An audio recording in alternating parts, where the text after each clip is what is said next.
there's a lot more room to grow for this team. And that was evident in about a 4.5-minute stretch there where we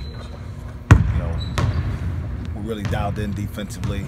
We still didn't play great offense, but also know that the margin for error isn't a great one. This team doesn't have the ability to overcome a combined, whatever it was, 14-minute stretch without scoring. And so those are things that we have to learn from, and try to make sure that we do a better job of figuring out where to stop before it gets that far down the line. Lindy mentioned he thinks this team's kind of looking for more consistent leadership within the players, on the court in those tough stretches. Is that something that you sense too, that you kind of need guys to step up as leaders in those moments more consistently? Probably so. We haven't had anyone really that has played well for a 3-week stretch or 5 straight games or anything like that. It's something we have to figure out as a team, as a staff. I've got to try to put guys in position to have more consistent success. So yeah, part of that is on me to figure out who that is that I know we can get that type of production from a consistent basis. But internally, I'm glad that they feel a sense of responsibility to that. That shows a sense of maturity and growth on their part, and the fact that they can recognize it means it's something that we can fix.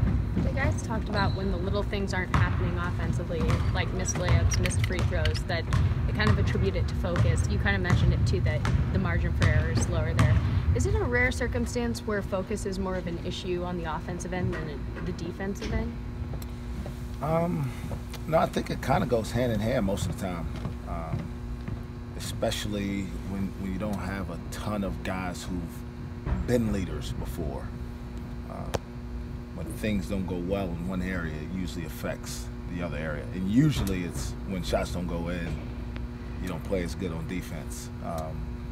And we had the ball in the paint, I think 6 straight possessions to start the game, and we only scored 1 time.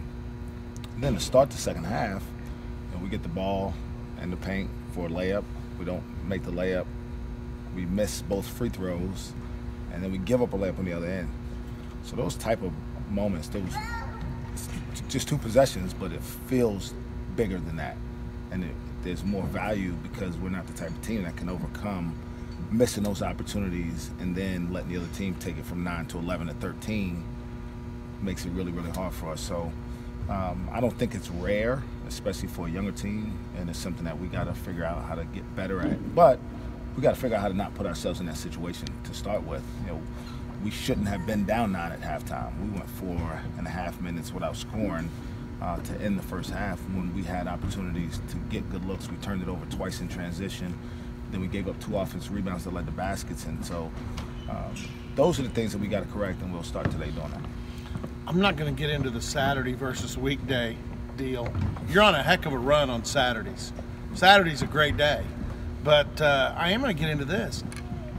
Would it be easier, in a way, for this team to play one of the upper-level teams in this league on a consistent basis? Because everybody talks about focus. Lindy talked about focus. Jeffrey, you talk about focus. And it seems like against a Kansas, a West Virginia, and Oklahoma, this team finds it a lot easier to focus against those people.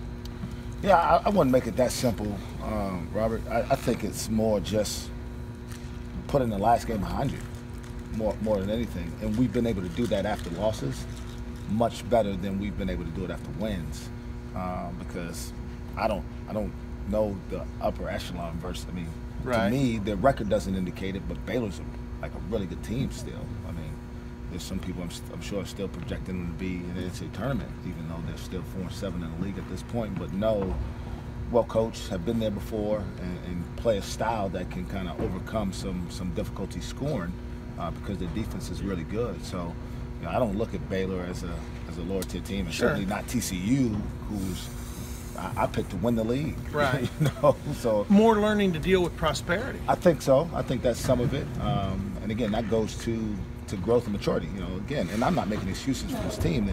The expectations were so low, and you know, some people said that at the start of our season that this is the worst shape this program's ever been in. You know, so you come in with that, and you know, you feel like you're better, but everybody keeps saying that you're not.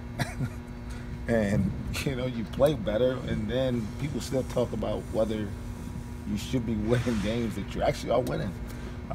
And so I think psychologically it's affected them some, but we have to overcome that. We can't worry about those things. We have to be able to focus after going on the road and getting a good win in Lawrence, to be able to come back on a 48-hour turnaround and be able to at least play with the same type of focus, the same type of intention.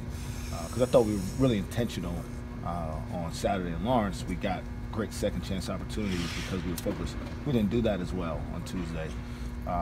You know, we didn't give up very many offensive rebounds. Now, you're talking about a totally different team, so that's one of the challenges as well. Not only are you dealing with different teams, the styles of play are so different, you know. And tomorrow, I mean, Saturday will be much different than, we won't see one possession zone on Saturday unless something crazy happens, right? So that's part of it too, just being able to adjust from team to team. And we still got a lot of guys who haven't learned how to do that yet.